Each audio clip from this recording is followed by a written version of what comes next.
যদি আল্লাহকে পাইতে হয় রে গোলাম, নবীর পথ ধরো, নবীর পথ ধরো। আল্লাহকে আমাদের পাওয়া দরকার, আল্লাহকে আমাদের কাছে আনা দরকার।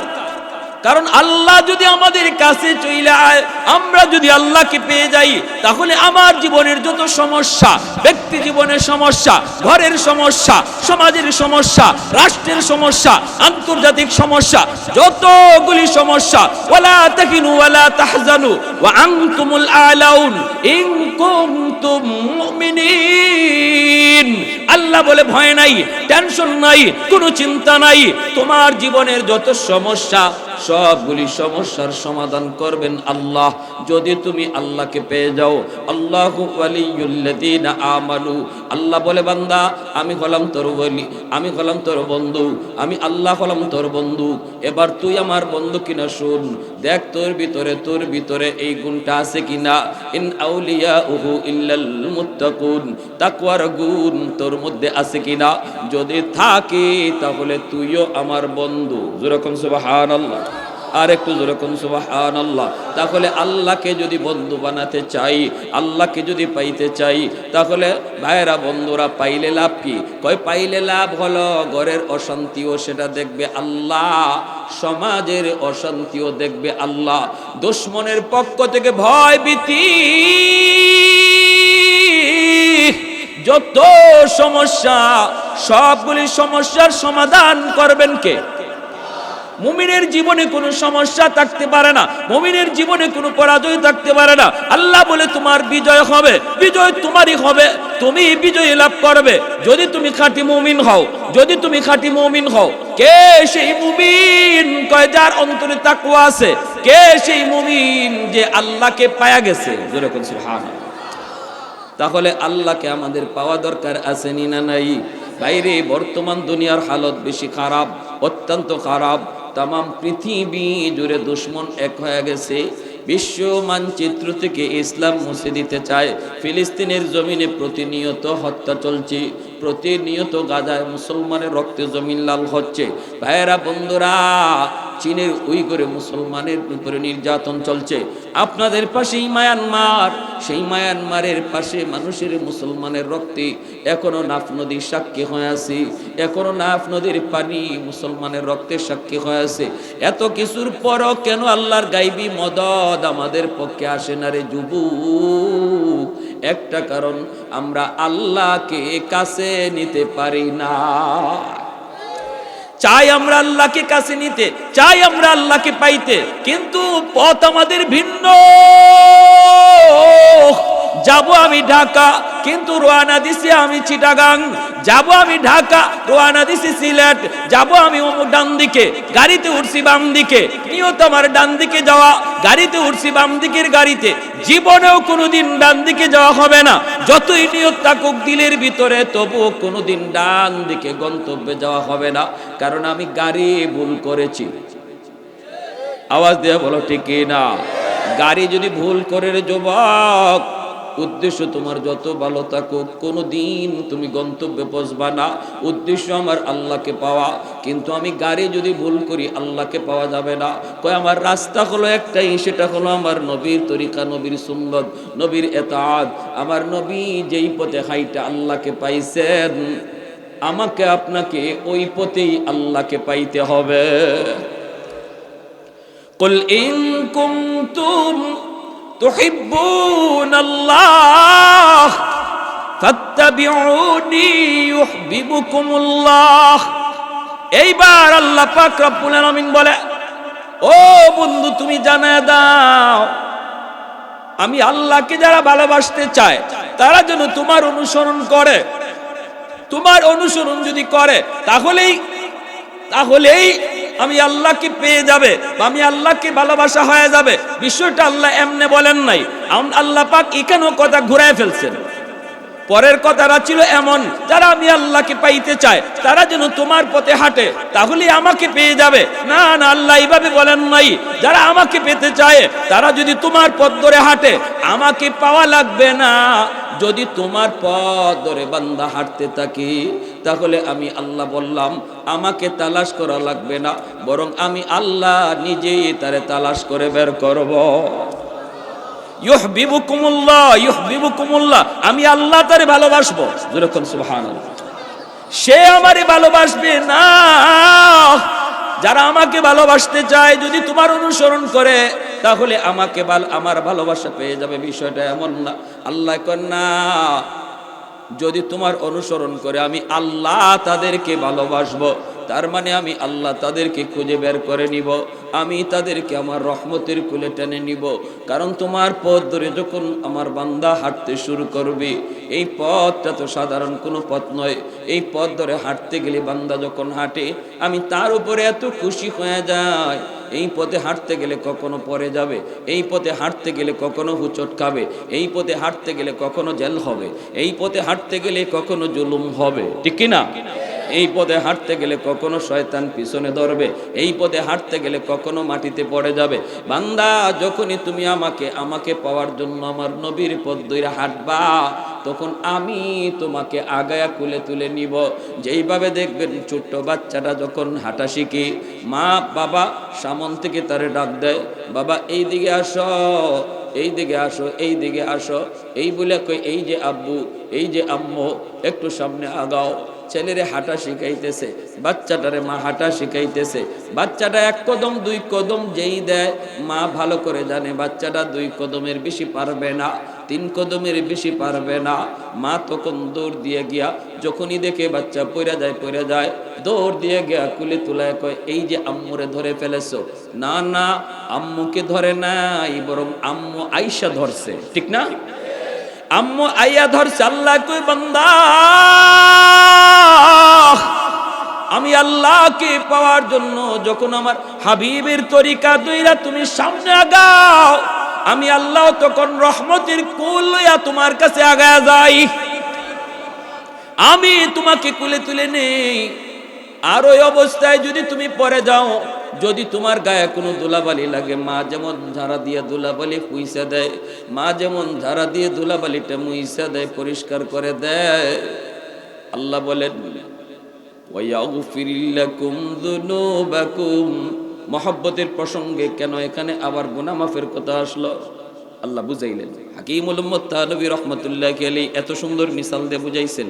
মা যেমন গায়ের ধুলাবালি এগুলি মুইসা দিয়া সান্ত্বনা দেয়, আল্লাহ পাক কয়, বান্দারে আমার হাবিবের পথে চলতে যায় তোমার যেই সমস্ত বুদবুল ত্রুটি হয়ে গেছে, তোমার জীবনে যেই সমস্ত কিছু ময়লা লাগছে, মা যেমন ঝাড়া দিয়া ধুলা মুইসা দেয়, আমি আল্লাহ তোমার জীবনের গুনাহগুলি ঝাড়া দিয়া মুছে দেব। মাহফিলে আসলে বসলে লাভ আছে নি না নাই? লাভ আছে। হুমুল জালিসু লা ইয়াশকা জালিসুহুম, এটা এমন এক বরকতি মজলিস, এখানে যেই বসবে আল্লাহ কাউকে নিরাশ করবেন না। আল্লাহর কাছে ফেরেশতারা যায় বলে, আল্লাহ আমরা তোমার ওই বান্দাদের পাহারাদার ছিলাম। দুনিয়ার মিছিল মিটিংয়ের পাহারাদারি করে র‍্যাব পুলিশ, আর কোরআন হাদিসের আলোচনা যেখানে হয় এই জায়গার পাহারাদারি করেন রহমতের ফেরেশতারা। মাহফিল শেষ হবে, আপনারা মুনাজাত দিয়ে বাড়ি যাবেন, ফেরেশতারাও যাবেন। আল্লাহ জিজ্ঞেস করবেন, কোথায় ছিলা? বলবে, আল্লাহ আমরা ওই যে চৌফল দণ্ডিতে তোমার কোরআন হাদিসের আলোচনা হচ্ছিল, তোমার গুণগান হচ্ছিল, আমরা ওই বরকতি মজলিসের পাহারাদার ছিলাম। আল্লাহ পাক তখন বলবেন, আমার বান্দারা এখানে বসে বসে কি চাইলো, কেন তারা ঘরের পরিবেশ রেখে এখানে বসা ছিল? ফেরেশতারা বলবেন, আল্লাহ যা দেখলাম যা শুনলাম, ওরা সবাই তোমার কাছে জান্নাত চায় আর জাহান্নাম থেকে বাঁচতে চায়। আল্লাহ পাক আবার জিজ্ঞেস করেন, আমার বান্দারা যে জান্নাত চায়, এই কষ্ট করে বসে বসে, এরা কি জান্নাতের আরাম আয়েশ দেখছে? দেখে কি ওরা পাগল হইছে? ফেরেশতারা কয়, না মালিক, ওরা জান্নাতের আরাম আয়েশ কিছুই দেখে নাই। আবার আল্লাহ বলবেন, এরা কি জাহান্নাম দেখছে, জাহান্নামের শাস্তি দেখছে, যে এরা জাহান্নাম থেকে বাঁচতে চায়? বলে না, তাও দেখে নেই। তখন আল্লাহ বলেন, তাহলে তোমরা ফেরেশতারা সাক্ষী থাকো, আমার যে সকল বান্দারা আমার জান্নাতের আরাম আয়েশও দেখলো না, অথচ জান্নাত চাইলো, তোমাদের সাক্ষী রেখে বলছি, আমার ওই সকল বান্দাদের জন্য আমি আল্লাহ জান্নাতের ফয়সালা দিয়ে দিলাম। ফেরেশতারা তখন বলেন, আল্লাহ সবাইরে মাফ করে দিছেন? বল হ্যাঁ, সবাইকে। বলে আল্লাহ সবাইকে কেমনে মাফ করলেন? এখানে দুই একজন এমনও ছিল যে ওয়াজ শোনার নিয়তে আসে নাই, তার উদ্দেশ্য হলো বাড়িতে যাওয়া, উদ্দেশ্য হলো আত্মীয়র বাড়িতে যাওয়া, উদ্দেশ্য হলো বাজারে যাওয়া, উদ্দেশ্য হলো অন্য কোথাও যাওয়া। মাঝখানে রাস্তায় ওয়াজ, এই মাহফিল দেখে সে বসে গেছে, কয় মাহফিলটা একটু শুনে যাই, দেখি হুজুর কি বলে। তার মাহফিলে আসার উদ্দেশ্য ছিল না। আল্লাহ তুমি কি তারও মাফ করে দিয়েছ? আল্লাহ তখন বলেন, হুমুল জালিসুল্লাহ ইয়াশকা জালিসুহুম, এটা এমন এক বরকতি মজলিস, এই মজলিসে আমার যে বান্দাই বসবে আমি আল্লাহ তারই মাফ করে দেব। সুবহানাল্লাহ। তাহলে আমাদের লাভ আসেনি না নাই? আর যদি আমি তওবার নিয়তে বসতে পারি, তওবার নিয়তে বসি, তাহলে আল্লাহ পাক বসার আগে আমার নাম ছিল গুনাহগারের তালিকায়, আর তওবার নিয়তে যদি বসি আর বয়ান শুনি, আমার নাম মুহূর্তের ভিতরে আল্লাহ উঠাইয়া দেবে আল্লাহর ওলির তালিকায়। তওবার দ্বারা বান্দা আল্লাহর ওলি হয়ে যায়। আত-তাইবু মিনাজ যামবি কামান লা যামবা লা। মায়ার নবী, রহমতের নবী বলেন, তওবাকারীর তওবা আল্লাহ এমন ভাবে মাফ করে, আমলনামায় গুনার কোনো চিহ্নই রাখেন না। শুধু তা না, বরং ওই গুনাহগুলিকে আল্লাহ নেকি দ্বারা বদলাইয়া দেন। গুনাহকে আল্লাহ কি করেন? নেকি দ্বারা বদলাইয়া দেন। ইল্লা মান তাবা ওয়া আমানা ওয়া আমিলা আমালান সালিহা ফাউলাইকা ইউবাদদিলুল্লাহু সাইয়্যাতিহিম হাসানাত। যে তওবা করলো, ঈমান আনলো, নেক আমল করলো, আল্লাহ রাব্বুল আলামিন তার গুনাহগুলিকে নেকি দ্বারা বদলাইয়া দেন। তাহলে আমরা এখানে তওবার নিয়তে যদি বসি, আল্লাহ আমাদেরকে ওলি কেমনে বানাবেন? এই ওলি বানানোর দলিল হলো কোরআনের এই আয়াত, যে আমি তওবার নিয়তের সাথে সাথে আমার পিছনের জীবনের যত গুনাহ ছিল, এই গুনাহগুলোও নেকি দ্বারা আল্লাহ বদলাইয়া দিয়ে দিছে। পৃথিবীতে একমাত্র কাজ, সহজ কাজ, এর চেয়ে সহজ আর কোনো কাজ নাই। সমস্ত কাজ সময় লাগে, সময় লাগে। মেট্রিক পাস করতে সময় লাগে, আরে প্রাইমারি স্কুলে 5 পাস করতে সময় লাগে 5 বছর। দারোগা হইতে তো অনেক সময়, এমপি মিনিস্টার হইতে তো জীবনই শেষ। কিন্তু সময় লাগে না শুধু এক কাজে, সেটা হলো আল্লাহর ওলি হওয়া। কেউ যদি নিয়ত করে আমি আল্লাহর ওলি হতে চাই, তাহলে সময় লাগে না। খাঁটি দিলে তওবা করার সাথে সাথে মুহূর্তের ভিতরে আল্লাহ তার নাম ওলির তালিকায় লিখে দেন। এত সহজ আর কোনো কাজ নাই। এজন্য হযরত আবু বকর সিদ্দিক রাদিয়াল্লাহু তাআলা আনহু হযরত ওমর ফারুক রাদিয়াল্লাহু তাআলা আনহুকে বলেছিলেন, ভাই ওমর, তোমার জীবনের নেকি আমি আবু বকরের চেয়ে বেশি। হযরত ওমর বলেন, দলিল? তিনি বলেন, দলিল হলো আল্লাহর কোরআনের আয়াত, ইল্লা মান তাবা ওয়া আমানা ওয়া আমিলা আমালান সালিহা ফাউলাইকা ইউবাদদিলুল্লাহু সাইয়্যাতিহিম হাসানাত। পিছনের জীবনের যার গুনাহ যত বেশি, তওবা যদি করতে পারে, তাহলে তার এই গুনাহগুলা নেকি দ্বারা বদলানোর পর নেকিও বেশি হয়ে যায়। বুঝে আসছে? তাহলে যত গুনাহ আমার হোক, নিরাশ হওয়ার কোনো দরকার নাই, কোনো সুযোগ নাই। যত গুনাহই হোক, যদি খাঁটি দিলে তওবা হয়ে যায়, এই সব গুনাহকে আল্লাহ নেকি দ্বারা পাল্টায় নেকিও তো বেশি হয়ে যায়। এজন্য আবু বকর সিদ্দিক রাদিয়াল্লাহু তাআলা আনহু বলতেছেন, ভাই ওমর, তোমার পিছনের জীবনের গুনাহ আমি আবু বকরের চেয়ে বেশি। কারণ তুমি ওমর খুব গরম মেজাজের মানুষ ছিলা। ইসলাম গ্রহণ করার আগে তোমার দ্বারা আমার চেয়ে বেশি গুনাহ হয়েছে, কিন্তু ইসলাম গ্রহণ কইরা তওবার কারণে আল্লাহ তো তোমার পিছনের ওই সব গুনাহকে নেকি দ্বারা বদলানোর পর আমি আবু বকরের বিশ্বাস আমার জীবনের নেকির চেয়ে তোমার জীবনের নেকি বেশি হয়ে গেছে। কথা বুঝেন আপনারা সহজে। হযরত ওমর ফারুক রাদিয়াল্লাহু তাআলা আনহু বলেন, ভাই আবু বকর, আমি সোজা মানুষ, সরল মানুষ, আমি এত বুঝি না ভাই, কারণ উম্মতের মধ্যে তুমি হলে শ্রেষ্ঠ, এটাই নবী বলছে, উম্মত জানে, আমিও জানি, কোনো দিক দিয়ে কোনোদিন আমি তোমার সাথে পাল্লা দিয়া পারি নাই। অতএব ভাই আবু বকর, যদি আমার জীবনের নেকি তোমার জীবনের নেকির চেয়ে বেশি হয়ে যায়, তাহলে একটা কাজ করো, আমার জীবনের সব নেকি তুমি লইয়া যাও, আর তোমার জীবনের মাত্র এক রাতের নেকি আমারে দিয়া দাও। সুবহানাল্লাহ, আর একটু জোরে কইবেন না? কথাটা বুঝছেন? হযরত ওমর কি বলতেছেন? যে আমি ওমরের জীবনের সব নেকি তোমাকে দিয়া দিলাম, আর তুমি আবু বকরের জীবনের সব নেকি লাগবে না, বিনিময়ে আমার এক রাতের নেকি দিয়া দাও। বিনিময়ে কয় রাতের? এক রাতের। সিদ্দিক আকবর বলেন, এটা কোন রাত? হযরত ওমর বলেন, সেটা হিজরতের রাত। সুবহানাল্লাহ। আবু বকর সিদ্দিক রাদিয়াল্লাহু তাআলা আনহু বলেন, ভাই ওমর, ওই হিজরতের রাতে আমার কি পরিমাণ নেকি হইছে এটা তুমিও জানো না, আমিও জানি না, চলো নবীজির কাছে যাই, যাই আল্লাহর নবীরে জিগাই, যে নবী গো, হিজরতের রাত আমি আবু বকরের কি পরিমাণ নেকি হইছে একটু বুঝি, তারপরে বদলা বদলি করি। দুজন আল্লাহর নবীর কাছে আসছেন, এসে আল্লাহর নবীর কাছে জিজ্ঞেস করেন, মায়ার নবী বলতেছেন, কি ব্যাপার? সিদ্দিক আকবর আর হযরত ওমর আমার আপনার নবীর সম্পর্কে কি জানেন না আপনারা? চার খলিফার প্রথম দুই খলিফার সাথে নবীজির সম্পর্ক কি? শ্বশুর বলেন না, কি শ্বশুর? শ্বশুর, আপনারাও শ্বশুর কন্যা। হ্যাঁ, আর চার খলিফার পরের দুই খলিফা দামান, জামাই। আপনারা চিটাঙ্গের মানুষ জামাই, আমাদের সিলেটের মানুষ দামান কর, কি বলে? দামান। দামানদের সাথে শ্বশুরে একসাথে বৈশাখ খানা খাওয়া যায়নি? আপনারা কথা কন না, এটা কি নাজায়েজ? শ্বশুরের সাথে দামানদের একসাথে বৈশাখ খাইতে পারে তো? হ্যাঁ, কোনো কোনো এলাকায় না হয় না। শ্বশুরে যদি দেখে এই রুমে, দামান যায় আরেক রুমে, যদি দেখে শ্বশুর আসতেছে এইদিকে, জামাই যায় আরেক দিকে।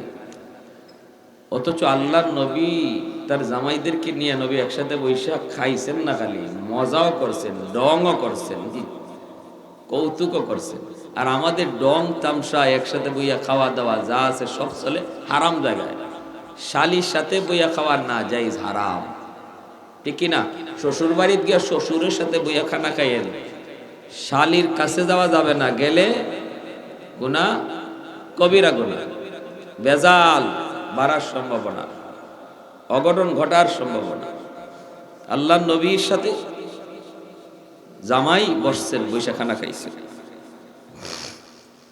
বলবো একটা ঘটনা, অসুবিধা দিতেছে আপনাদের? বলবো জামাই শ্বশুরের একটা ঘটনা। আল্লাহর নবী, রহমতের নবী, একবার বসা আছেন সাহাবায়ে কেরামদেরকে নিয়ে। মায়ার নবী তিনি খেজুর খাইতেছেন, খেজুর, মাঝখানে খেজুরের স্তূপ, আর দুনো চারপাশে সাহাবায়ে কেরাম বসা। আল্লাহর নবীর পাশেই বসা আছেন নবীজির জামাই হযরত আলী। হযরত আলী রাদিয়াল্লাহু তাআলা আনহু হলেন নবীজির মেয়ে ফাতেমা রাদিয়াল্লাহু তাআলা আনহার স্বামী, ঠিক না? অতএব নবীজির জামাই নবীজির পাশে বসা। এবার নবী বলতেছেন, শোনো, খেজুর খাও আর আমার কথাগুলি শোনো। সাহাবায়ে কেরাম খেজুর খাইতেছেন, মায়ার নবীর দ্বীনের আলোচনা মনোযোগ দিয়ে শুনতেছেন।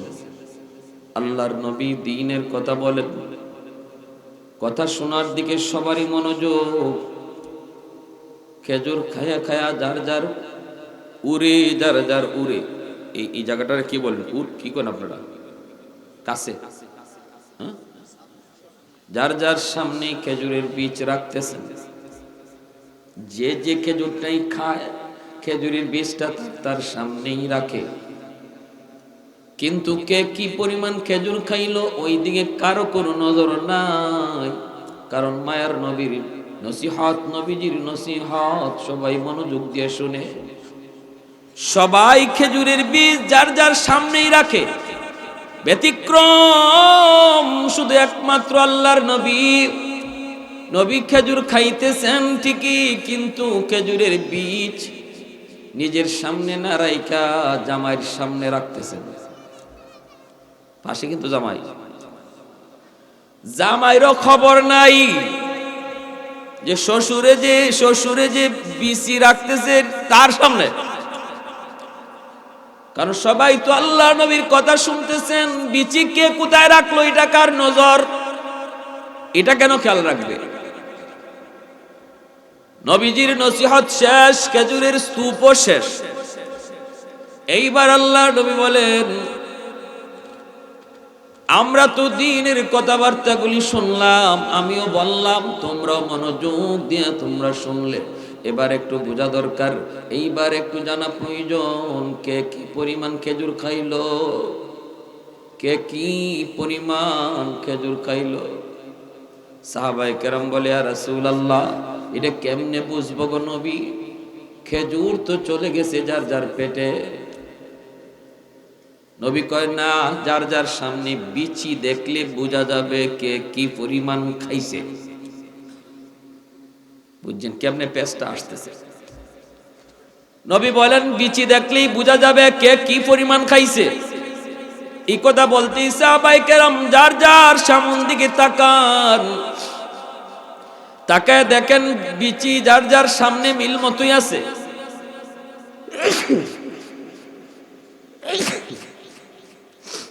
কিন্তু যেই মাত্র নজর আলীর দিকে গেল, সবার চোখ বড় বড় হয়ে গেছে। ঘটনা কি? আমরা খাইলাম খেজুর একটা কইরা, আর আলীর সামনে এত বড় বিচির স্তূপ, মনে হয় আলী খাইছে 2টা কইরা। নাইলে এত বিচি হবে কেন? হযরত আলী নিজের সামনের দিকে তাকান, তাকায় তিনি অবাক হয়ে গেলেন। ঘটনা কি? আমি তো এত খেজুর খাই নাই। সবাই তো বড় বড় চোখে আলীর দিকে তাকাইতেছে আর মনে মনে বলতেছে, ওরে বাপরে বাপ, আলী যে এত বড় খাদক, আলী যে এত বড় খাদক, এটা তো আগে জানি না। আলী যে এত বড় খাউরা, এটা তো আগে জানি না। তাহলে আলী তো সাংঘাতিক মানুষ। সবাই তো আলীর দিকে তাকাইছেন। হযরত আলী রাদিয়াল্লাহু তাআলা শরম পেয়ে গেছেন না? 5 জন বইলাম একখানো, আর আপনি যদি 3 জনের খানা একাই খান, তে আপনার দিকে সবাই তাকাইলে শরম লাগবে না আপনার? হযরত আলী তো শরমও পড়ে গেছেন। ঘটনা কি? সবাই আমার দিকে এইভাবে বড় বড় চোখে তাকায়, নিজেও তাকাইছেন, তাকে কোন চাইবই তো আমি অত খেজুর কখন খাইলাম, আমি এত খেজুর খাইলাম কখন? হঠাৎ করে নজর গেছে শ্বশুরের দিকে হযরত আলীর। দেখেন শ্বশুরের সামনে খেজুরের বীজ একটাও নাই, অথচ শ্বশুর খেজুর খাইছেন, বিচি গেল কই? হযরত আলী রাদিয়াল্লাহু তাআলা বুঝতে কোনো অসুবিধা নাই যে, ও আচ্ছা, আমার শ্বশুর তাহলে এখানে আমার একটু শরম দেওয়ার ভাও করছেন, আমার লজ্জা দিতে চাইছেন। তো ঠিক আছে, বুঝছি, উনি খেজুর খাইয়া বিচি রাখছেন আমার সামনে, আর আমার এইভাবে কি করছেন, শরমে ফলাইছেন।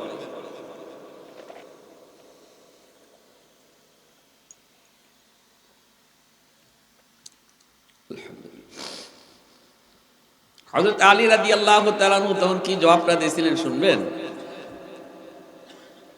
সবাই তো আলীরে শরম দিতেছে, নবীজি মুস্কি হাসতেছে, শ্বশুরে মুস্কি হাসতেছে, জামাই শরম পাইছে। শরমটা দিছেন কেডা? শ্বশুরে নিজে না। হযরত আলী বলেন, ইয়া রাসূলুল্লাহ, আমার একটা কথা আছে। সবাই নীরব। কি কথা? বলে, হ্যাঁ, আপনার কথাই ঠিক, খেজুরের বীজ দেখলেই বোঝা যাবে কে কি পরিমাণ খাইছে আর কে কত বড় খাওরা। কিন্তু আমার কথা হলো, যিনি খেজুরের সাথে বিচি সহ খাইছেন, ইনি কত বড় খাওরা।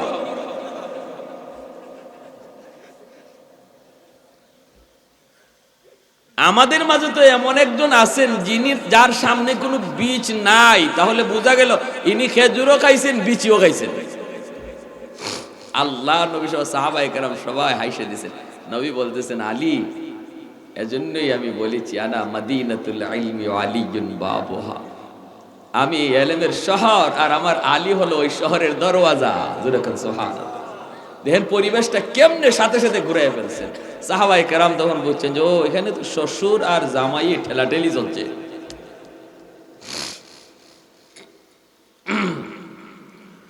তো যে কথা বলতেছিলাম, হযরত ওমর আর হযরত আলী দুজন আল্লাহর নবীর কাছে গেছেন। দুজনই, হযরত ওমর আর হযরত আবু বকর দুজন নবীজির কাছে গেছেন। দুজন হলেন নবীজির শ্বশুর।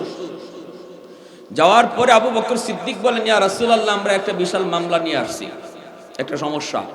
বলে কি সমস্যা? হলো আবু বকর বলতেছেন যে আমি উমরের জীবনের নেকি তার জীবনের নেকির থেকে বেশি। এখন আমি গো নবী, অত কিছু বুঝি না, উনি কোরআনে আয়াত দিয়ে দলিলও দেয়। আমি বলছি, কি বলছি এটা আপনি আবু বকরের মুখ থেকে শুনেন। নবী বলতেছেন, আবু বকর কি বলছে ওমরে? বলে, ইয়া রাসূলুল্লাহ, ওমর বলতেছে তার জীবনের নেকি আমাকে দিয়ে দিবে আর আমি আমার এক রাতের নেকি তারে দিয়ে দিব। এখন পাল্টা পাল্টি করতে চাই। আমি যে আমার, নবীজি বলেন এটা কোন রাত?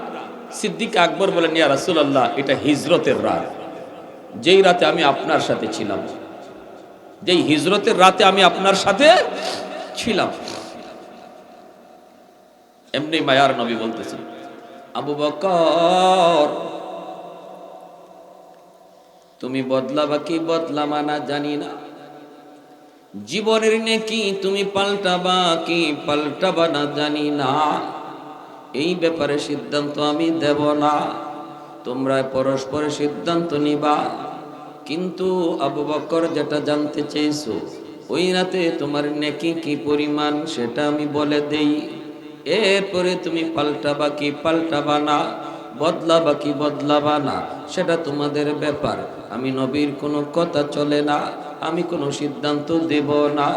এই আবু বকর শুনো, শুধু ওমরের জীবনের নেকি নয় রে, তামাম গোটা উম্মতের নেকি যদি এক পাল্লায় রেখে দেওয়া হয়, তবুও তোমার এক রাতের নেকির সমান হবে না। আর একটু জোরে বলি সুবহানাল্লাহ। सिद्दीक तेरा नाम से इस्लाम रहेगा, सिद्दीक तेरा नाम से इस्लाम रहेगा, दुनिया की सदाकत में तेरा नाम रहेगा, दुनिया की सदाकत में तेरा नाम रहेगा, फारूक तेरा नाम से इस्लाम रहेगा, दुनिया की अदालत में तेरा नाम रहेगा, उस्मान तेरा नाम से इस्लाम रहेगा, दुनिया की सखावत में तेरा नाम रहेगा, हैदर तेरा नाम से इस्लाम रहेगा, दुनिया की शजाअत में तेरा नाम रहेगा, मुआविया तेरा नाम से इस्लाम रहेगा, दुनिया की सियासत में तेरा नाम रहेगा, दुनिया की सियासत में तेरा नाम रहेगा। একটু জোরে কোন আল্লাহু আকবার। আবু বকর সিদ্দিক বলে, রে ভাই উমর, এই যদি হয় আমার একটা তীর নেকির আমল, তাহলে আমি বদলা বদলি করতে রাজি না। সুবহানাল্লাহ, জোরে কর। এজন্য বলতেছিলাম, রে আল্লাহর গোলাম, একটু খেয়াল করে মনোযোগ দিয়ে শোনো, কথাগুলি একটু দিল দিয়ে কথাগুলি শোনার চেষ্টা করি, আমলের নিয়তে কথাগুলি বোঝার চেষ্টা করি। ভাইরে যুবক, এখানে যারা বসলাম, তওবা করার নিয়ত কার কার আছে একটু হাত উঠে আল্লাহকে দেখান।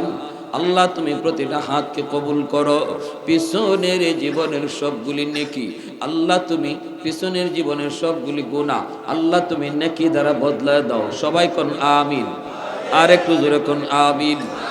ভাইরা বন্ধুরা, আল্লাহ পাক বলেন নামান কুল ইন কুনতুম তুহিব্বুনাল্লাহ, বন্ধু তুমি বলে দাও যারা আমি আল্লাহকে ভালোবাসতে চায়, আমাকে যারা পাইতে চায়, আমরা আল্লাহকে পাইতে চাই কি চাই না?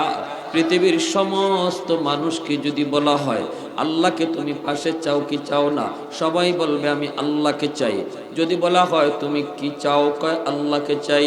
মাজারে যে যায় তারেও যদি বলা হয় কেন আইছো, কয় আল্লাহ পাওয়ার জন্য। যদি তারা দেখা যায় বাবার দরবারে, শেখাও না, কয় আল্লাহ পাওয়ার জন্য। মসজিদে কেন গেছো, আল্লাহ পাওয়ার জন্য। ওয়াজে কেন গেছো, আল্লাহ পাওয়ার জন্য। সবাই আমরা আল্লাহকে পাওয়ার জন্যই ঘুরি, কিন্তু আল্লাহকে কোন পথে পাইতে হয়, কোথায় গেলে আল্লাহকে পাওয়া যায়, কোন লাইনে হাঁটলে আল্লাহকে পাওয়া যায়, এই বিষয়টা অনেকেই ভুল করে।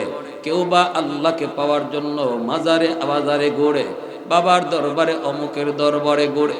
আল্লাহ বলেন বন্ধু তুমি জানায় দাও যারা আমি আল্লাহকে পেতে চাই, আমাকে যে ভালোবাসতে চায়, সে যেন তোমার অনুসরণ করে, তোমার অনুসরণ করে, সে যেন তোমাকে ভালোবাসে।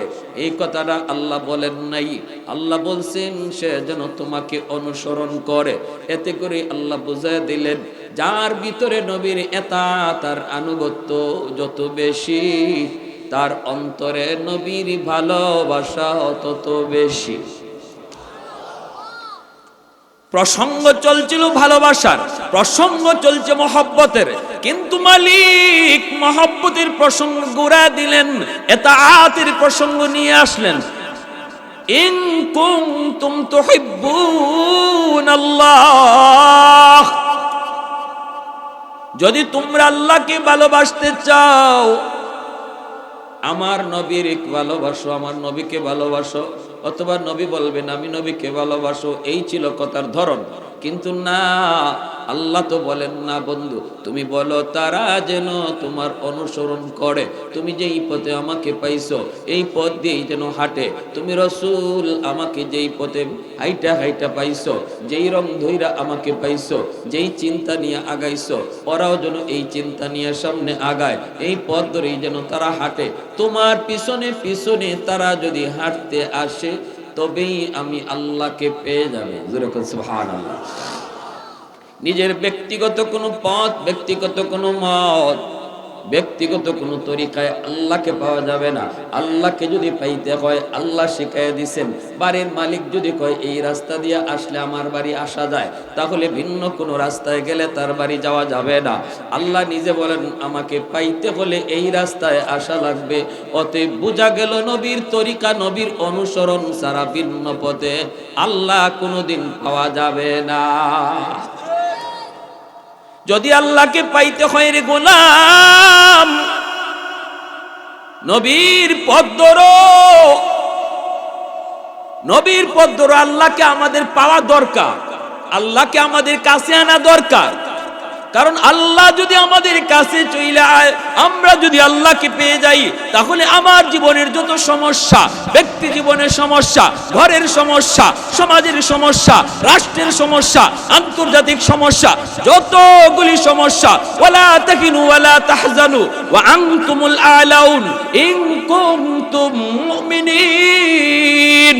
আল্লাহ বলে ভয় নাই, টেনশন নাই, কোনো চিন্তা নাই। তোমার জীবনের যত সমস্যা, সবগুলি সমস্যার সমাধান করবেন আল্লাহ, যদি তুমি আল্লাহকে পেয়ে যাও। আল্লাহু ওয়ালিয়ুল্লাযীনা আমানু।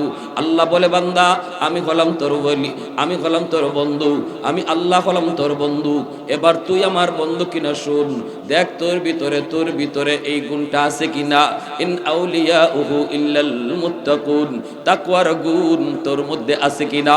যদি থাকে তাহলে তুইও আমার বন্ধু। যেরকম সুবহানাল্লাহ, আর একটু যেরকম সুবহানাল্লাহ। তাহলে আল্লাহকে যদি বন্ধু বানাতে চাই, আল্লাহকে যদি পাইতে চাই, তাহলে ভাইরা বন্ধুরা পাইলে লাভ কি? কয় পাইলে লাভ হলো ঘরের অশান্তিও সেটা দেখবে আল্লাহ, সমাজের অশান্তিও দেখবে আল্লাহ, দুশমনের পক্ষ থেকে ভয় ভীতি যত সমস্যা সবগুলি সমস্যার সমাধান করবেন কে? মুমিনের জীবনে কোনো সমস্যা থাকতে পারে না, মুমিনের জীবনে কোনো পরাজয় থাকতে পারে না। আল্লাহ বলে তোমার বিজয় হবে, বিজয় তোমারই হবে, তুমি বিজয় লাভ করবে যদি তুমি খাঁটি মুমিন হও। যদি তুমি খাঁটি মুমিন হও, কে সেই মুমিন? কয় যার অন্তরে তাকওয়া আছে। কে সেই মুমিন যে আল্লাহকে পায়া গেছে? জোরে কোন সুবহানাল্লাহ। তাহলে আল্লাহকে আমাদের পাওয়া দরকার আছে নি না নাই? বাইরে বর্তমান দুনিয়ার হালত বেশি খারাপ, অত্যন্ত খারাপ। তামাম পৃথিবী জুড়ে দুশ্মন এক হয়ে গেছে। বিশ্ব মানচিত্র থেকে ইসলাম মুছে দিতে চায়। ফিলিস্তিনের জমিনে প্রতিনিয়ত হত্যা চলছে, প্রতিনিয়ত গাজায় মুসলমানের রক্তে জমিন লাল হচ্ছে। ভাইয়েরা, বন্ধুরা, চীনের উইঘুরে মুসলমানের উপরে নির্যাতন চলছে। আপনাদের পাশেই মায়ানমার, সেই মায়ানমারের পাশে মানুষের মুসলমানের রক্তে এখনো নাফ নদীর সাক্ষী হয়ে আছে, এখনো নাফ নদীর পানি মুসলমানের রক্তের সাক্ষী হয়ে আছে। এত কিছুর পরও কেন আল্লাহর গাইবী মদদ আমাদের পক্ষে আসে না রে যুবক? একটা কারণ, আমরা আল্লাহকে কাছে নিতে পারি না। চাই আমরা আল্লাহকে কাছে নিতে, চাই আমরা আল্লাহকে পাইতে, কিন্তু পথ আমাদের ভিন্ন। যাব আমি ঢাকা, কিন্তু রওনা দিছি আমি চিটাগাং। যাব আমি ঢাকা, রওনা দিছি সিলেট। যাব আমি অমুক ডান দিকে, গাড়িতে উঠছি বাম দিকে, নিয়ত আমার ডান দিকে যাওয়া, গাড়িতে উঠছি বাম দিকের গাড়িতে। জীবনেও কোনোদিন ডান দিকে যাওয়া হবে না, যতই নিয়ত থাকুক দিলের ভিতরে, তবুও কোনোদিন ডান দিকে গন্তব্যে যাওয়া হবে না, কারণ আমি গাড়ি ভুল করেছি। আওয়াজ দিয়ে বলো ঠিক না? গাড়ি যদি ভুল করে রে যুবক, উদ্দেশ্য তোমার যত ভালো থাকুক, কোনোদিন তুমি গন্তব্যে পৌঁছবা না। উদ্দেশ্য আমার আল্লাহকে পাওয়া, কিন্তু আমি গাড়ি যদি ভুল করি আল্লাহকে পাওয়া যাবে না। কয় আমার রাস্তা হলো একটাই, সেটা হলো আমার নবীর তরিকা, নবীর সুন্নত, নবীর এতাআত। আমার নবী যেই পথে হাইটা আল্লাহকে পাইছেন, আমাকে আপনাকে ওই পথেই আল্লাহকে পাইতে হবে। কুল ইন কুনতুম তুহিব্বুন আল্লাহ ফাত্তাবিউনি ইউহিব্বুকুমুল্লাহ। এইবার আল্লাহ পাক রব্বুল আলামিন বলে, ও বন্ধু তুমি জানায় দাও, আমি আল্লাহকে যারা ভালোবাসতে চায় তারা যেন তোমার অনুসরণ করে। তোমার অনুসরণ যদি করে তাহলেই আমি আল্লাহকে পেয়ে যাবে, আমি আল্লাহকে ভালোবাসা হয়ে যাবে। বিষয়টা আল্লাহ এমনি বলেন নাই, আল্লাহ পাক এখানেও কথা ঘুরায় ফেলছেন। পরের কথাটা ছিল এমন, যারা আমি আল্লাহকে পাইতে চায় তারা যেন তোমার পথে হাঁটে, তাহলে আমাকে পেয়ে যাবে। না না, আল্লাহ এইভাবে বলেন নাই। যারা আমাকে পেতে চায় তারা যদি তোমার পথ ধরে হাঁটে, আমাকে পাওয়া লাগবে না।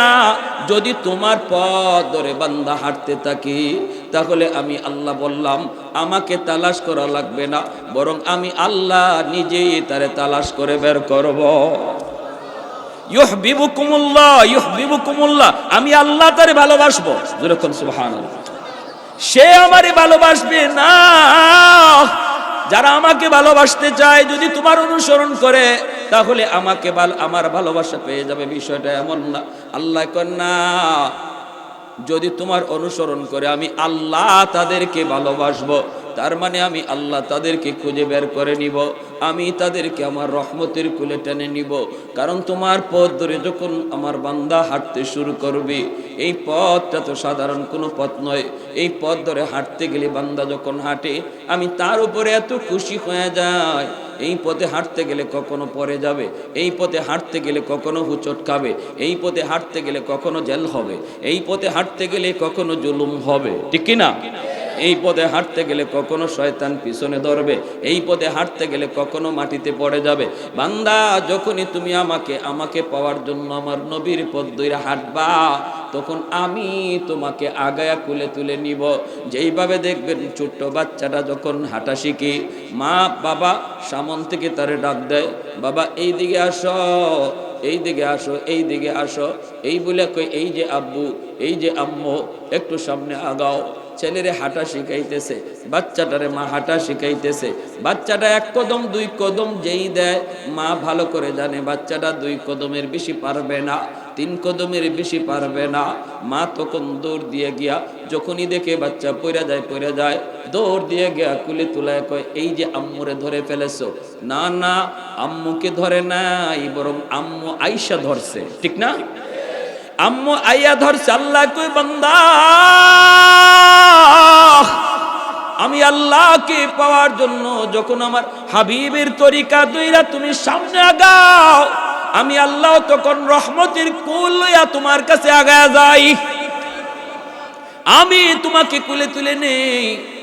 আর ওই অবস্থায় যদি তুমি পরে যাও, যদি তোমার গায়ে কোনো ধুলাবালি লাগে, মা যেমন ঝাড়া দিয়ে ধুলাবালি পুইসা দেয়, মা যেমন ঝাড়া দিয়ে ধুলাবালিটা মুইসা দেয়, পরিষ্কার করে দেয়, আল্লাহ বলেন ওয়ায়াগফির লাকুম যুনুবাকুম। মহব্বতের প্রসঙ্গে কেন এখানে আবার গুনাহ মাফের কথা আসলো আল্লাহ বুঝাইলেন। হাকিমুল উম্মত তানবী রাহমাতুল্লাহি আলাইহি এত সুন্দর মিসাল দিয়ে বুঝাইছেন। মা যেমন গায়ের ধুলাবালি এগুলি মুইসা দিয়া সান্ত্বনা দেয়, আল্লাহ পাক কয়, বান্দারে আমার হাবিবের পথে চলতে যায় তোমার যেই সমস্ত ভুল ত্রুটি হয়ে গেছে, তোমার জীবনে যেই সমস্ত কিছু ময়লা লাগছে, মা যেমন ঝাড়া দিয়া ধুলা মুইসা দেয়, আমি আল্লাহ তোমার জীবনের গুনাহগুলি ঝাড়া দিয়া মুছে দেব। ওয়ায়াগফির লাকুম যুনুবাকুম ওয়াল্লাহু গফুরুর রহিম। সাহাবায়ে কেরাম রাদিয়াল্লাহু তাআলা আনহুম এইভাবেই তাদের জীবন গড়ছেন। তারা দাঁড়ানো বুঝতেন না, হাঁটা বুঝতেন না, বসা বুঝতেন না। তারা এইভাবে ভাইয়েরা বন্ধুরা ঘুম বুঝতেন না, দিন বুঝতেন না, রাত বুঝতেন না। তারা একটাই শুধু বুঝতেন, আমার জীবনের বিকল নমুনা কেমনে নবীর মতো হয়ে যায়।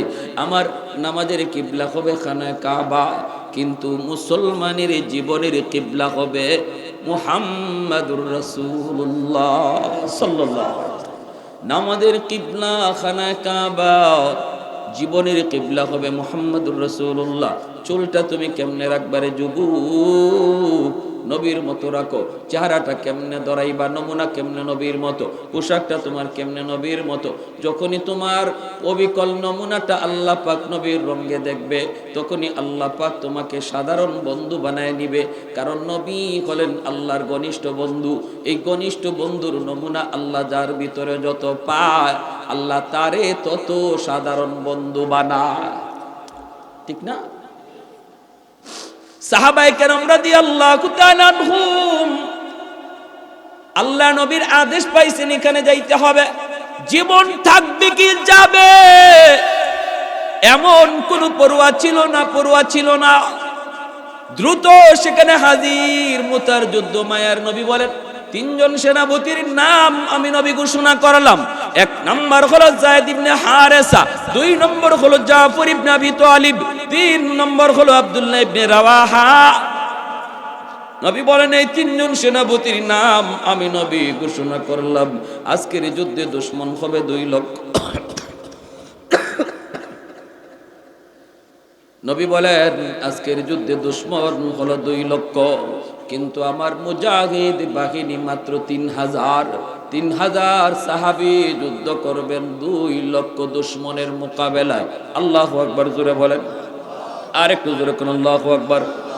তাহলে বোঝা গেল, মুসলমান অস্ত্র বলে যুদ্ধ করে না, শক্তি বলেও যুদ্ধ করে না। মুসলমানের মূল পাওয়ার হলো আল্লাহর গায়বী মদদ।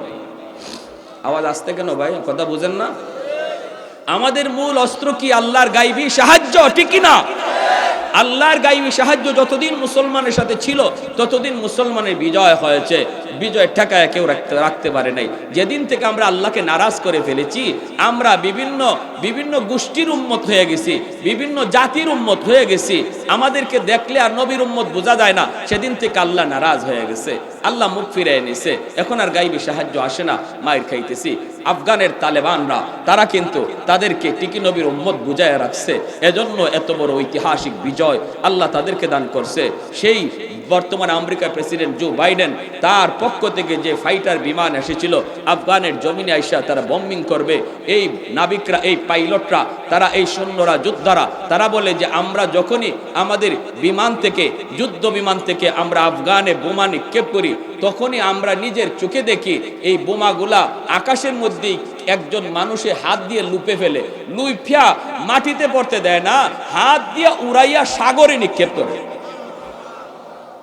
একটা বোমাও মাটিতে পড়ে নাই আমরা দেখেছি। সেদিনই জো বাইডেন বলেছে তাড়াতাড়ি সৈন্য প্রত্যাহার করো, কারণ আফগানের তালেবানরা এরা নিজের শক্তিতে লড়তেছে না, এরা এক অদৃশ্য শক্তি লইয়া মাঠে নামছে, যেই শক্তি চোখে দেখা যায় না। এটাই হলো আমাদের পাওয়ার, ঠিক কিনা দূরে বলেন? বদরের ময়দান থেকে ইবলিস পালায়, আবু জেহেল কয় কই যাস, আমার যুদ্ধে আইনা তুই যাস কোথায়? ইবলিস কয় আমি যা দেখি তুই এটা দেখোস না, আমি যা দেখতেছি এটা তুই দেখো না, আমি যা দেখি এটা যদি তুই দেখতি তাহলে তুইও ভাবতি। জিবরাইল আমিন ফেরেশতাদের কমান্ডার, 1000, 3000, 5000 পরম্পরায় আল্লাহ ফেরেশতা পাঠাইছেন বদরে। জিবরাইল নিজে যুদ্ধের ময়দানে ছিলেন কমান্ডার হয়ে। নবীজির আপন চাচা হযরত আব্বাস রাদিয়াল্লাহু তাআলা আনহু, ইনি বদরের যুদ্ধে নবীজির হাতে বন্দী। বদরের যুদ্ধ বাপ বেটার যুদ্ধ, বদরের যুদ্ধ আপন ভাই ভাইয়ের যুদ্ধ, বদরের যুদ্ধ আপন চাচা ভাতিজার যুদ্ধ। আমার নবী একদিকে, নবীর আপন চাচা হযরত আব্বাস রাদিয়াল্লাহু তাআলা আনহু, যিনি পরে কালেমা পড়ে মুসলমান হয়েছেন, নবীর বিরুদ্ধে ছিলেন, আবু জাহেলের পক্ষে ছিলেন। দুই ভাই, দুই দিকে দুই পতাকা নিয়ে দাঁড়ানো, একজন ইসলামের পক্ষের পতাকা, আর একজন কাফিরদের পক্ষের পতাকা। দুজন আপন এক মায়ের গর্ভের সন্তান। আবু বকর সিদ্দিক রাদিয়াল্লাহু তাআলা আনহু বদরে নবীর পক্ষে, ওনার কলিজার টুকরা সন্তান আবু জাহেলের পক্ষে। কেমন যুদ্ধটা ছিল বদরের যুদ্ধ, হ্যাঁ? হযরত আব্বাস রাদিয়াল্লাহু তাআলা আনহু ইনি যখন বন্দী করে নিয়ে আসছেন, ওনারা ধরে নিয়ে আসছেন হযরত আব্দুল্লাহ ইবনে মাসউদ রাদিয়াল্লাহু তাআলা আনহু। আব্দুল্লাহ ইবনে মাসউদ রাদিয়াল্লাহু তাআলা আনহু আনছেন, আর নবীকে নবীর চাচা বলতেছেন, বাতিজা তোমারও কি বিশ্বাস হয় তোমার এই সাহাবী আব্দুল্লাহ ইবনে মাসউদ আমারে বন্দী করে এনেছে? নবী বলেন, চাচা দেখতেছি তো তাই, কিন্তু বিশ্বাস তো হয় না, কারণ আপনার মতো চাচা আপনারে আমি চিনি, আমার আব্দুল্লাহ আপনারে বন্দী করে লই আইব, আমারও তিনি বিশ্বাস করতে কষ্ট হইতেছে, কিন্তু দেখতেছি তো তাই, ঘটনা কি? তখনই চাচা বলতেছে, না বাতিজা, আমারে আব্দুল্লাহ মূলত গ্রেফতার করে নাই, আব্দুল্লাহ একটা আব্দুল্লাহর পিছনে যে ছিল তারে তোমরা দেখো নাই, আমি দেখেছি। নবী বলেন, সে কে? তখনই জিবরাইল আমিন আবু জাহেলের কল্লার সামনে বৈশা বৈশা মুস্কি হাসতেছিলেন। ইমাম বুখারী রাহমাতুল্লাহি আলাইহি জিলদে সানি কিতাবুল মাগাজির মধ্যে এভাবে উল্লেখ করেছেন। ওই অবস্থায় তিনি বলতেছেন, ওই যে লোকটা উনি কে? মায়ার নবী বলেন, চাচা ইনি নূরের তৈরি ফেরেশতা জিবরাইল আমিন, বলে উনি আমাকে মূল গ্রেফতারকারী। সুবহানাল্লাহ, জোরে করো। প্যারে হাজিরিন, এজন্য আমরা সেই জাতি, আজ আমরা সেটা ভুলে গেছি। আমরা আজকে আসবাবের পিছনে দৌড়াইতেছি। আসবাব লাগবে, ফালাই দিতে বলি না, কিন্তু মূল বিষয় এটা নয়। মূল বিষয়টা ছিল আমাদের আল্লাহকে পাশে রাখা। আমার পাশে ভারত, আমেরিকা, রাশিয়া, চীন না লন্ডন, এটা বড় প্রশ্ন নয়। আমার সবচেয়ে বড় কথা ছিল আমার সাথে আমার আল্লাহ আসেনি না নাই। দেখো, প্রতিটা মুসলমান যখন এই চিন্তা করবে আল্লাহকে পাশে রাখো, তখনই আল্লাহ বলে, বান্দা তোর আর কিছু করা লাগবে না, মাত্র খালি দাঁড়ায় থাকবি, মারমু তো আমি, ওমা রমাইতা ইদ রমাইতা ওয়ালাকিন্নাল্লাহ রামা। আল্লাহকে, বন্ধু বদরে তুমি মারো নাই, মারছি আমি আল্লাহ। সুবহানাল্লাহ, জোরে কর। নতুবা আরাকানের অবস্থা বাংলার মাটিতে হবে যদি এখনো পরিবর্তন না হও। ফিলিস্তিনের হালত বাংলায় হবে, কাশ্মীরে হালত বাংলায় হবে। দুশমন তলোয়ার ধারাইতেছে তোমাকে আমাকে জবাই করার জন্য, চোখের সামনে বাবাকে হত্যা করার জন্য ওরা তলোয়ার ধারাইতেছে, আর আমরা ঘুমায় রয়েছি। তাড়াতাড়ি জাগো, আজকে চতুর্মুখী ষড়যন্ত্র ইসলাম নিয়া, মুসলমান নিয়া। তাড়াতাড়ি করে ইহুদিদের রং ছাড়ো, ইহুদিদের কালচার ছাড়ো, নিজের রংটারে মদিনাওয়ালার রং বানাও, আল্লাহকে পাশে আনো, নতুবা আমাদের সামনের দিন অনেক খারাপ, অন্ধকার আসতেছে। দুশ্মন যত পাওয়ারফুল অস্ত্র বানাও, এদিকে নজরই দিও না। কে রাসায়নিক বোমা, কে অ্যাটম বোমা, কে পারমাণবিক বোমা, সব ছাতু, কোনো লাভ নাই যদি আল্লাহ আমার সাথে থাকে। ঠিক কিনা জোরে কর। মুহূর্তের ভিতরে পারমাণবিক বোমারে আল্লাহ পাক ছাতু বানায় দিবে, সুইসই কুজ্জা পাইব না কোন দিকে টিপ দিব। আল্লাহ এটা পারেনি না পারে না? হ্যাঁ, যারা বন্দী হয়েছিল 70 জন বদরে, কয় তোমরা কেমনে বন্দী হইল? কিতা বন্দী হইতাম, খালি নিয়ত করছি মুসলমানের দিকে তীর মারবো, এমনি দিকে আমার পিছন দিক দিয়ে একজনে আমার গর্দানের মধ্যে তলোয়ার দুইরা, কয় চোপ, তীরটা নামায় ফেল, নাইলে কল্লা আলাদা করে ফেলবো। খালি নিয়ত করছি তলোয়ার চালাইবো, এমনি দিকে আসমান থেকে গোড়ার উপরে সোয়ার হইয়া সাদা পোশাক সাদা জুব্বা আমার সামনে খাড়াইয়াই আমার বুকের দিকে তীর ধরছে। যারা বন্দী এদের ভাষ্য, মারবো খালি নিয়ত করছি, দেখি পিছনের মধ্যে তলোয়ার ঠেকায় রাখছে, লড়বি না, লড়লি শেষ। আমরা সেই জাতি, ঠিক কিনা জোরে কর।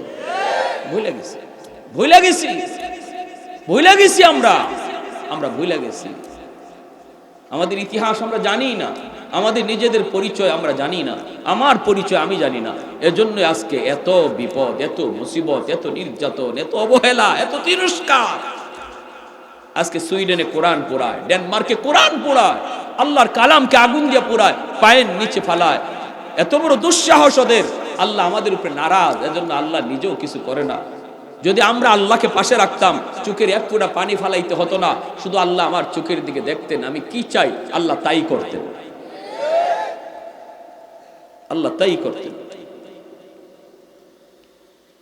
এজন্য যুবক, আল্লাহর নবী বলেন 3 জন সেনাপতি ঘোষণা দিলাম।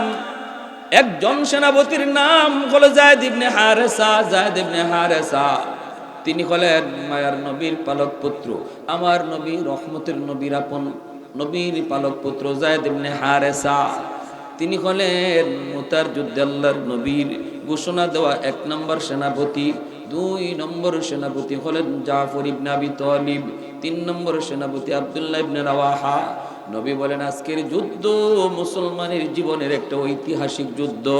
এই যুদ্ধে প্রথম সেনাপতি যায়েদ, আমার কলিজার টুকরা সন্তান যায়েদ ইবনে হারেসা যদি শহীদ হয়ে যায়, সেনাপতি হবে আব্দুল্লাহ ইবনে রাওয়াহা। আব্দুল্লাহ যদি শহীদ হয়ে যায়, সেনাপতি হবে, নবী বলেন 2 নম্বর সেনাপতি জাফর ইবনে আবি তালিব। জাফর যদি শহীদ হয়ে যায়, সেনাপতি হবে আব্দুল্লাহ ইবনে রাওয়াহা। নবী বলেন আমার আব্দুল্লাহ যদি শহীদ হয়ে যায়, তাহলে সেনাপতি হবে চতুর্থ একজন, যার নাম নবী ঘোষণা করেন নাই, আর বলেছেন চতুর্থ সেনাপতির দ্বারা আল্লাহ ওই মুতার ঐতিহাসিক বিজয় আল্লাহ দান করবে। কিন্তু প্রথম 3 জন সেনাপতির নামের শেষে নবী শহীদ শব্দ লাগাইছেন। এতে করে সাহাবায়ে কেরাম সবাই বুঝে গেছেন এই যুদ্ধে 3 জন শহীদ হয়ে যাবেন, এবং যে 3 জনের নাম ঘোষণা করছেন এই 3 জনও বুঝে গেছেন যে এই যুদ্ধই তাদের জীবনের শেষ যুদ্ধ, এখান থেকে তারা জীবিত ফিরবেন না। কারণ মায়ার নবী যেই যুদ্ধে প্রথম সেনাপতি শহীদ হয়, দ্বিতীয় সেনাপতির নাম ঘোষণা করেন, প্রথম 2 জন শহীদ হলে 3 নম্বর সেনাপতির নাম ঘোষণা করেন। এইভাবে আল্লাহর নবী যেহেতু চতুর্থ নম্বর সেনাপতি বলছেন এই যুদ্ধে একজন হবে, তাহলে বোঝা গেল প্রথম 3 জন শহীদ হয়ে যাবে আর চতুর্থ জন জীবিত থাকবে। আল্লাহ নবী চতুর্থ জনের পরে আর কোন সেনাপতির নাম বলেন নাই, তাহলে বোঝা গেল ইনি জীবিত থাকবে আর ইনার দ্বারা বিজয় আসবে। আগের 3 জন শহীদ তাদের নামের শেষে শহীদও লাগাইছেন, ইশারা পাইছেন কার কাছ থেকে? আরেকটু আমার ভাইয়েরা বন্ধুরা, যুবক, যেই মাত্র আল্লাহর নবীর এই ঘোষণা আসলো, প্রথম সেনাপতি যায়েদ ইবনে হারেসা, তিনি কে? আমার নবীর কলিজার টুকরা সন্তান যায়েদ ইবনে হারেসা, তিনি প্রথম সেনাপতি।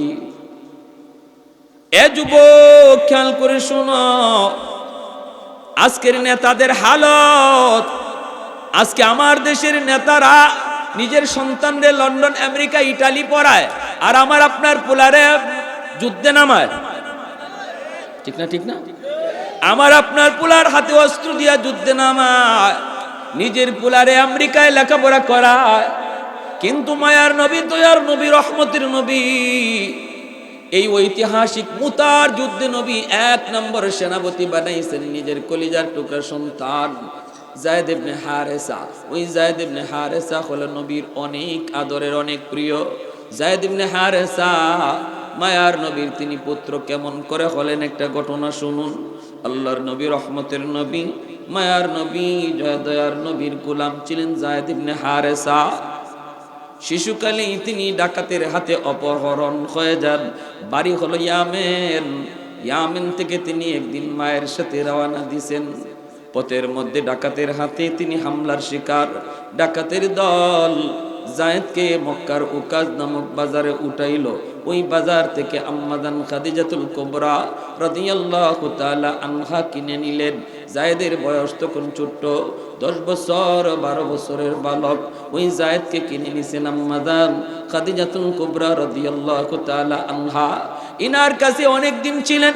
এরপরে আম্মাজানের সাথে মায়ার নবীর যখনই বিবাহ বন্ধনে আবদ্ধ হয়ে যুবক, তখনই তিনি আমার নবীকে হাদিয়া দিয়ে দিলেন।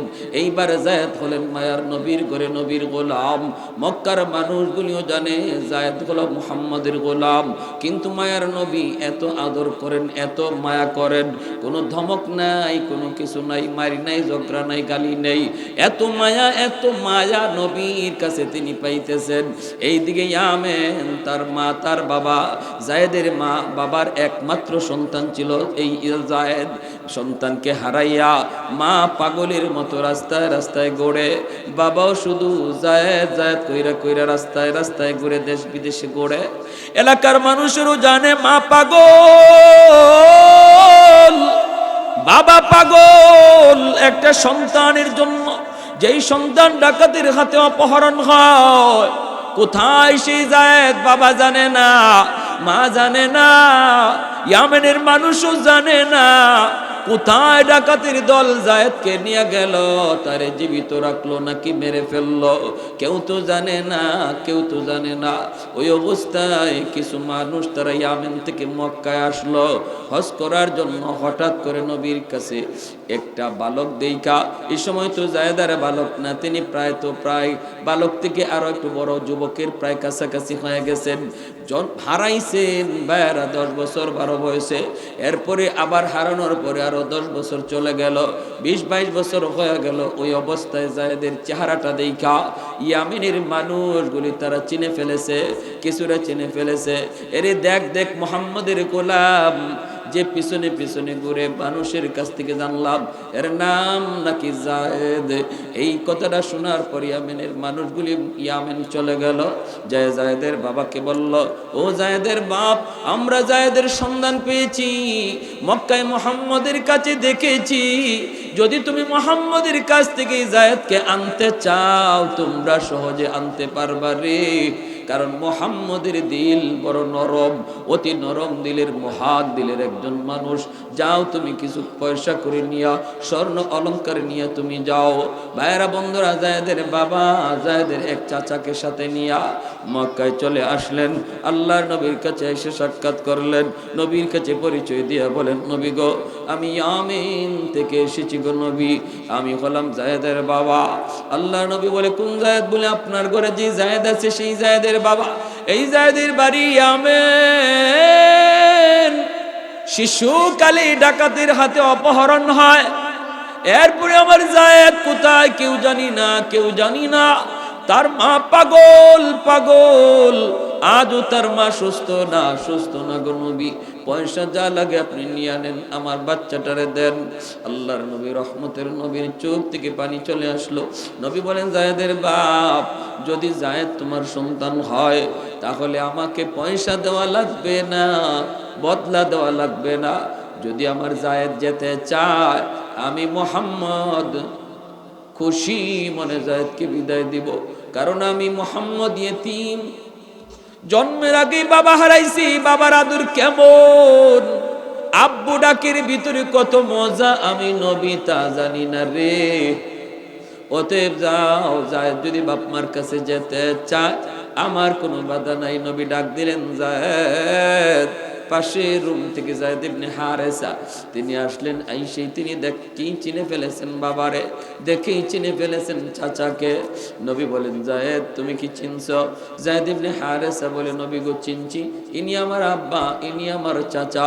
এই বইলা দৌড় দিয়া গিয়া বাবা সন্তানকে বুকে জড়ায় নেয়, চুমু খায়, গালে চুমু খায়, অশ্রু ঝরে সন্তান কাঁদে, বাবাও কান্দে। হারানো সন্তান ফিরে পাওয়ার পর একই অনুভূতিটা হয় শুধু ওই বাপ মা জানে, পৃথিবীর আর কেউ জানে না রে গোলাম। সন্তান যদি হারায় যায় এর ব্যথাটা কেমন, হারানো মা জানে, হারানো বাবা জানে, আর কেউ জানে না। আল্লাহ নবী রহমতের নবী মনে খুব খুশি, যাক আমার যায়েদ বাবারে পাইছে, মারে খুঁজে পাইছে। হ্যাঁ, আমার যায়েদ তার বাবারে পাইছে, মারে খুঁজে পাইছে। নবীর মনেও খুশি। আল্লাহ নবী কয়, যায়েদ তোমার মা তোমার তালাশে তালাশে পাগল হয়ে গেছে রে বাবা, যাও তুমি মায়ের কাছে যাও, বাবা আসছে তোমাকে নেওয়ার জন্য, তুমি চলে যাও। যেই মাত্র নবী বলতেছে যায় তুমি চলে যাও, যায় তো নড়ে না, চড়ে না, একটা কদমও সামনে দেয় না। যেখানে দাঁড়ানো সেখানে দাঁড়ায় আছে, মাথাটা নিচের দিকে দিয়ে আছে। ওই অবস্থা আল্লাহর নবী কয়, যায়েদ তুমি কি তোমার বাপ মার কাছে যেতে চাও না? যদি তুমি যেতে চাও আমি নবী কোনো বদলা তোমার বাবার কাছ থেকে নেব না, খুশি মনে তোমাকে বিদায় দেব। আর যদি আমি নবীর সাথে তুমি থাকতে চাও আমি খুশি মনে আমার কুলে তুলে নিব। সিদ্ধান্ত চলে আসলো যায়েদ ইবনে হারেসার কাছে, বাপমার কাছে যাবে নাকি নবীর কাছে থাকবে। এইবার যায়েদ মাথার নিচের দিকে দিয়ে টপ টপ করে চোখ থেকে অশ্রু ঝরে আর কান্দে আর কই, মায়ার নবী গো, এতদিন যাবত আমি বাপ মা থেকে বহু দূরে, কিন্তু আপনার কাছে আসার পর আমার যে বাবা নাই, আমার যে মা নাই, এই কথা আমি ভুইলা গেছি। কারণ বাবার আদর মায়ের আদর যা আছে গো নবী আমি পুরাটাই আপনার কাছে পাইছি। আমার যে বাবা নাই মা নাই আমি